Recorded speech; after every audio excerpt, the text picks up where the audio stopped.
बिस्मिल्लाहिर्रहमानिर्रहीम। अस्सलाम वालेकुम students, welcome back to Infal institute of health sciences Lahore. उम्मीद है जी स्टूडेंट्स आप सब खैरियत से होंगे।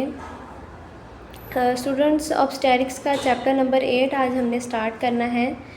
चैप्टर का नेम है ऑब्स्टेरिकल ऑपरेशन और इसमें आज जो हमारा टॉपिक है वो है indication of induction of labour. Most important topic है, पेपर में इससे रिलेटेड बहुत ज़्यादा क्वेश्चन आते हैं। तो सुना वो विल स्टार्ट। सबसे पहले है जी इंडक्शन ऑफ लेबर की डिफ़ाइन है। कह रहा है कि induction of labour is the artificial initiation of uterine contraction before the spontaneous onset of delivery with the goal of achieving a vaginal delivery. यानी कि इसका मतलब ये होता है कि एक नॉर्मली पेशेंट को जो है वो पेन्स वगैरह लगती हैं और स्पॉन्टेनियसली उसके यूट्रस की कंट्रक्शन होने लग जाती है, उसको पेन्स लग जाती हैं और नेचुरली जो है ना वो बेबी बाहर आना शुरू हो जाता होता है। ये सारा काम इसके अंदर नहीं होता। इसमें हम क्या करते होते हैं कि आर्टिफिशियल जो है ना वो हम इंडक्शन वगैरह करवाते होते हैं, तब जाके जो है ना वो बेबी की डिलीवरी होती है। इसमें वो कह रहा है कि it is employed when the benefit of early delivery outweighed the risk of continuing the pregnancy either for the mother the foetus or both. यानी इसके कहने का मतलब ये है कि ये उस सूरत में भी किया जाता है कि जब माँ और बच्चा जो है वो रिस्क में हो और किसी कॉम्प्लिकेशन होने का कोई मसला वगैरह हो, तो इस सूरत में जो है ना हम ये वाला मेथड यूज़ करते हैं। एक पिक्चर आपको नज़र आ रही है जिसमें उसने दिखाया हुआ है कि जो इंडक्शन ऑफ लेबर है वो किस तरह से हो रही होती है। इसकी कॉन्ट्रा इंडिकेशंस हैं। कॉन्ट्रा इंडिकेशन पेपर में बहुत दफ़ा पूछेंगे, ये मोस्ट इम्पॉर्टेंट है। ये कह रहा है कि indication is Contra indicated when vaginal delivery is unsafe.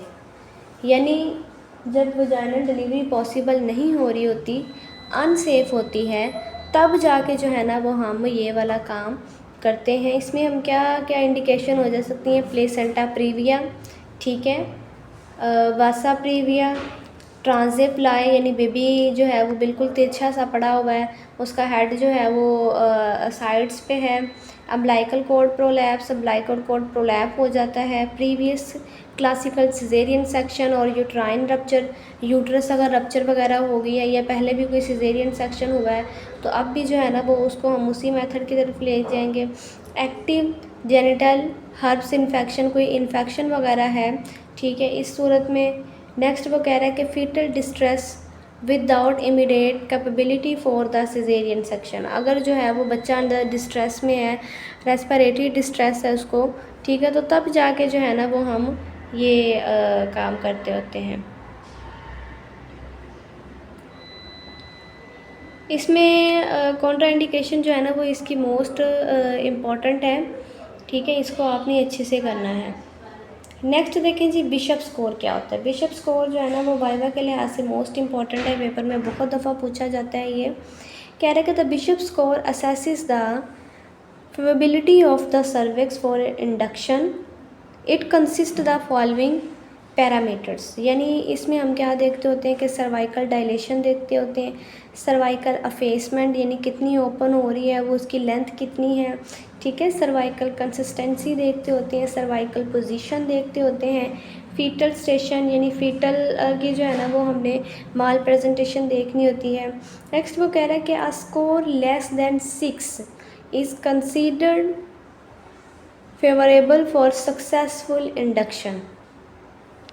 यानी कि अगर तो इसका स्कोर हमें जो है ना वो 6 से कम मिलता है, ठीक है, या फिर 6 से जो है वो ज़्यादा मिलता है, तो इसकी जो रेंज होती है ना वो इसके नीचे आपको नज़र आ रहा होगा कि इसने बताया हुआ है कि 6 तक जो है ना वो इसकी रेंज होनी चाहिए, तब जाके सक्सेसफुली इंडक्शन हो सकती है। अगर यहाँ 6 तक नहीं है तो फिर जो है ना ये पॉसिबल नहीं होता। मेथड देख लें इसके जी। मेथड कितने होते हैं, एक मेडिकल मेथड होता है जिसमें प्रोस्टाग्लैंडियंस PGE1 और PGE2 वगैरह का हम यूज़ करते हैं। मिज़ोप्रोस्टोल टैबलेट आ जाती होती है, ठीक है। डिनोप्रोस्टोन टैबलेट आ जाती होती है, ठीक है। वजाइनल जेल वगैरह आ जाती होती है। तो ये सारी चीज़ें जो है ना वो हम इसमें यूज़ करते होते हैं मेथड में। नेक्स्ट उसका दूसरा मेथड क्या है, ऑक्सीटोसिन। ऑक्सीटोसिन आपको पता है कि ये एक हार्मोन है यूज्ड विया IV इन्फ्यूजन हम देते हैं इसकी स्टिमुलेट यूट्राइन कंट्रक्शन को स्टिमुलेट करने के लिए, ठीक है। फिर ये क्या करता है कि treated based on the contraction pattern and fetal response. नीचे एक उन्होंने एक चीज़ बताई हुई, कह रहा है कि the next at the bottom right concern read induction के तरीके which translate to the method of the induction. ये आगे आपको ऑक्सीटोसिन नज़र आ रहा होगा जिसमें जो है ना वो किस तरह से हम इसको यूज़ करते होते हैं ऑक्सीटोसिन इंजेक्शन को इंडक्शन ऑफ लेबर के लिए। डिफरेंट ब्रांड नेम होते हैं, डिफरेंट कंपनीज़ जो है ना वो इसको अब लॉन्च कर रही हैं, बना रही हैं। नेक्स्ट देखिए कौन सा मेथड है जी, मैकेनिकल मेथड। मैकेनिकल मेथड में हम जो है ना वो फॉली वगैरह लगाते होते हैं, फॉली बलून लगाते होते हैं। ये क्या काम करता होता है कि a catheter is inserted through the cervix and inflated to exert pressure promoting cervical dilation. यानी हम जो फॉली यूज़ करते हैं ना, हम जब सिजेरियन पेशेंट का करने लगते होते हैं तो वही फॉली जो है ना वो हम सर्विक्स में इंसर्ट करते होते हैं, ठीक है। आगे जाके वो उसका बलून बन जाता होता है जिसकी वजह से एक प्रेशर उसके ऊपर एग्जर्ट होता है और सर्वाइकल की जो है ना वो डायलेशन स्टार्ट हो जाती है, ठीक है। और नेक्स्ट वो कह रहा है कि मेम्ब्रेन स्वीपिंग स्ट्रिपिंग। इसमें क्या होता है कि the clients use a finger to separate the amniotic sac from the uterine wall to stimulate prostaglandin release. यानी इसमें क्या किया जाता है कि हम जब PV वगैरह कर रहे होते हैं तो मेम्ब्रेन को स्वैप करने के लिए हम फिंगर वगैरह का इस्तेमाल करते होते हैं ताकि एमनियोटिक फ्लूइड जो है ना वो लीक हो जाए जब हम वजाइनल डिलीवरी करवा रहे होते हैं और बेबी जो है ना वो ईज़िली बाहर आ जाए। फिर आर्टिफिशियल रप्चर ऑफ मेम्ब्रेन में क्या होता है कि involve deliberate rupture of the fetal membranes to initiate or augment labor often combined with oxytocin, ठीक है। नेक्स्ट ये देखें एक तस्वीर आपको पहले भी ऊपर दिखाई दी सेम। ये बैलून जो है ना वो उसको इंसर्ट किया जाता है, फॉली जो होता है उसको पहले हम इंसर्ट करते हैं, फिर उसके अंदर जो है ना वो इसी तरह से वो फूल जाता होता है और सर्वाइकल की डायलेशन जो है ना वो मज़ीद स्टार्ट हो जाती होती है, ठीक है।